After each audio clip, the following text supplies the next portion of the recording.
अस्सलाम वालेकुम friends, welcome back to KT creation. आज की वीडियो में हम बनाएंगे ट्राउज़र डिज़ाइन। इसके लिए मैंने ले लिया एक कपड़े की जो चौड़ाई है वो है तकरीबन 8 इंच और जो लंबाई है वो है 9 इंच। अच्छा, अब हम इसको दरमियान से कट करेंगे, लेकिन उससे पहले जो हम लोगों ने इसके ऊपर डिज़ाइनिंग करनी है उसको ट्रेस कर लेते हैं। यहाँ पर मैं स्केल की मदद से एक एक लाइन ड्रॉ कर रही हूँ। एक मैंने सीधी की है और एक मैंने आड़ी की है, और उसकी मदद से मैंने यहाँ पर बॉक्स शेप बना ली है, मतलब डब्बे की एक शेप बना ली है। और इसी तरीके से हम सारी यहाँ पर ना मार्किंग कर लेंगे और उसके बाद हम इसको सिलाई करेंगे। अब हमने यहाँ से जितनी भी प्लेटें बनाई है ना, इसकी एक एक प्लेट को लेते जाएंगे और बिल्कुल एक सूत्र की सिलाई, मतलब बिल्कुल माइनर सी सिलाई हमने इस पर करनी है। ज़्यादा कपड़ा अंदर की तरफ नहीं डालना। देखिए, मैं आपको कर बताती हूँ। बिल्कुल ऐसे ना एक बूट से भी कम, आधे बूट से भी कम हम लोग ने इसकी सिलाई करनी है। उसके बाद हमने बना लेनी है डोरी की हम लोगों ने ना 4-4 इंच की लेंथ के हिसाब से हम लोगों ने कट की है डोरी को। यहाँ पर देखें, और ये ना दिखने में 4 इंच की बड़ी लग रही है, लेकिन जब हम डिज़ाइनिंग करेंगे तो बिल्कुल मुनासिब लगेगी। अब यहाँ पर जितनी मुझे डोरियाँ चाहिए थी मैंने एग्जैक्ट सारी ले ली हैं। उसके बाद इसका जो कंट्रास्ट कपड़ा था ना, उसके साथ मैंने एक टुकड़े से कट कर लिए हैं, 2x2, मतलब ऐसे बॉक्स बनेगा वैसे करके बहुत सारे से, ताकि उससे मैं इसकी डिज़ाइनिंग कर सकूं।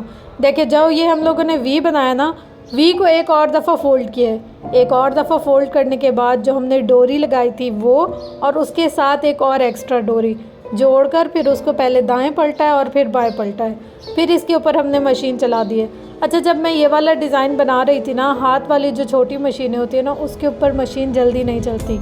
थोड़ा सा ना यहाँ पर बाहर आ जाता है, उभार बन जाता है, तो उसके ऊपर आराम से मशीन का एक बूट उठा कर रखें, फिर सिलाई करें, फिर बूट उठा कर रखें, फिर सिलाई करें, तब जाकर आपका अच्छा डिज़ाइन बनेगा। अगर कोई सिलाई करते वक्त इस दिक्कत का सामना कर रहा है तो उसको स्टेप बाय स्टेप इस चीज़ को फॉलो करना चाहिए और उससे उसकी सिलाई काफ़ी स्मूथ हो जाएगी। देखिए, यहाँ पर मैंने पहले एक डोरी रखा, फिर उस तरीके से उसके साथ दूसरी डोरी मिलाकर इसकी चेन बना ली। ऐसे करते करते हमारी पूरी चेन बनती जाएगी। देखिए, एक दफ़ा हम लोगों ने चकोर कपड़ा काटना है 2x2 का, फिर उसको फ़ोल्ड करना है। फ़ोल्ड करने के बाद उसको एक दफ़ा और फ़ोल्ड करना है।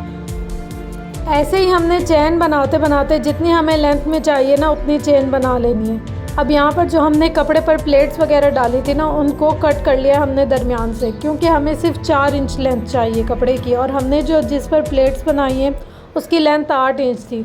तो यूँ हमारा 2 पाँचों का कपड़ा तैयार हो गया था। बस अब हमने उस कपड़े को ले लेना है और जो हम लोग ने डोरी पाइपिंग बनाई थी उसी हिसाब से हम लोगों ने एक साइड पर रखकर पूरा सिलाई कर लेना है। ऐसे ही जो एक्स्ट्रा था वो कट करके, और वैसे ही हमने दूसरी साइड पर पूरी सिलाई कर लेनी है। देखिए, यहाँ पर मैं आराम से हाथ की ग्रिप से इसको सेट करती जा रही हूँ, क्योंकि जहाँ जहाँ हमारी ये नॉट बनती जा रही है ना, वहाँ मशीन थोड़ा सा डिस्टर्ब कर रही है।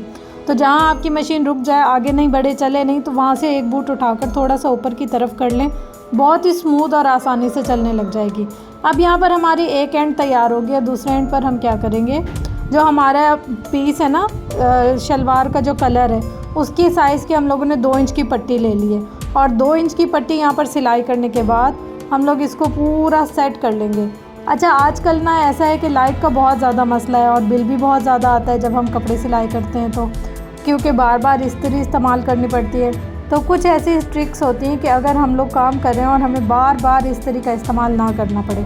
जैसे अब यहाँ पर मैंने इसकी प्लेट सीधी करनी थी, तो यहाँ पर इस्त्री का इस्तेमाल किया जाता है, लेकिन मैंने नेल्स की मदद से ऐसे सेट कर और इसको बिल्कुल बिठा लिया और बिठाकर पलट लिया। तो काफ़ी स्टेप ऐसे होते हैं कि जिसमें हम इस्त्री को स्किप कर सकते हैं। अच्छा, यहाँ पर मैंने कर ली है तुरपाई। अगर मैं मशीन की सिलाई करती तो भी कोई हर्ट नहीं था, मगर उससे नीटनेस नहीं आती। लेकिन जब हम तुरपाई करते हैं तो तुरपाई करने से काफ़ी ज़्यादा खूबसूरती और नीटनेस सी आ जाती है। अक्सर जब हम लोग रेडीमेड कपड़े ख़रीदते हैं, यानी कि बड़े ब्रांड से, या फिर अगर हम खुद कस्टमाइज़ ड्रेस बनवाते हैं दर्जी वगैरह से, तो वो भी हमारी जो ऐसी सिलाई होती है ना, वहाँ पर तुरपाई कर देते हैं। अच्छा, अब हमारे यहाँ पर पांचे की बेसिक तैयार हो गई है, तो हम इसकी ना फिटिंग की सिलाई लगा देंगे साथ में। और बस यहाँ पर ना ऐसा है कि जब हम पलट रहे हो ना, हमने इस चीज़ का ख्याल रखना है कि जो हमारी डोरी है और जो डिज़ाइन स्टार्ट हो रहा है वो एक ही स्टेप पे हो, यानी कि ऊपर नीचे ना हो। ऐसा नहीं कि एक डिज़ाइन कहाँ से शुरू हो रहा है और दूसरा कहाँ से। उसके बाद हमने इसको बिठाकर अच्छे तरीके से कर लेना है इस्त्री, और ये जी हमारे शलवार के पांचे की फ़ाइनल लुक हो गई है तैयार। कैसा लगा आपको डिज़ाइन? अपना फ़ीडबैक लाजमी शेयर कीजिएगा कमेंट बॉक्स में। मज़ीद इस तरीके की अच्छी डिज़ाइनिंग देखने के लिए चैनल को लाइक, शेयर, कमेंट, सब्सक्राइब करें, क्योंकि आपकी जो सब्सक्रिप्शन होती है वो मेरी मोटिवेशन होती है। तो आप अपनी अच्छी मोटिवेशन के ज़रिए से मुझे मोटिवेट करते रहिए। ये डिज़ाइन दिखने में जितना खूबसूरत लग रहा है, बनने में उतना ही इजी पीजी सा है। और लॉन के हल्के फुल्के कपड़ों में अगर हम बहुत ज़्यादा भर कर डिज़ाइनिंग कर लें तो वो ज़्यादा रहती नहीं है, क्योंकि बहुत ज़्यादा लॉन्ग टर्म ये वाले कपड़े चलते नहीं हैं। तो उन पर इस तरीके की हल्की फुल्की मगर अच्छी और ख़ूबसूरत सी डिज़ाइनिंग करनी चाहिए। कपड़ा चाहे कैसा भी क्यों ना हो, लेकिन जब हम उस पर खूबसूरत सी सिलाई कर दिखाते हैं तो देखने वाले का दिल तो खुश होता ही है, लेकिन हम लोग को खुद बहुत अच्छी सेटिस्फेक्शन फ़ील होती है। तो बस अगर आपके पास भी लॉन के कोई हल्के फुल्के से सूट पड़े हुए हैं और आपको समझ नहीं आ रही उन पर कौन सी डिज़ाइनिंग बनाए, तो फटाफट से उठें और ये वाली डिज़ाइनिंग कटिंग करें और बनाएं। इसके अलावा अगर डिज़ाइन बनाने में कोई मुश्किल हो रही हो तो आपके लिए कमेंट बॉक्स में आपकी बाजी हाजिर है। मतलब आप लोग वहाँ पर पूछ भी सकते हैं, डिस्कस भी कर सकते हैं, और कोई मुश्किल हो तो आप बताइएगा। फिर हम एक और इसके लिए स्टेप लेंगे, और वो है हमारी लाइव क्लास। यानी कि लाइव क्लास बिल्कुल फ्री होगी। आप लोग के जो मसाइल होंगे आप वहाँ पर मुझसे पूछ लेंगे और मैं वहाँ पर आपको सारी चीज़ें कंप्लीट बता दूँगी।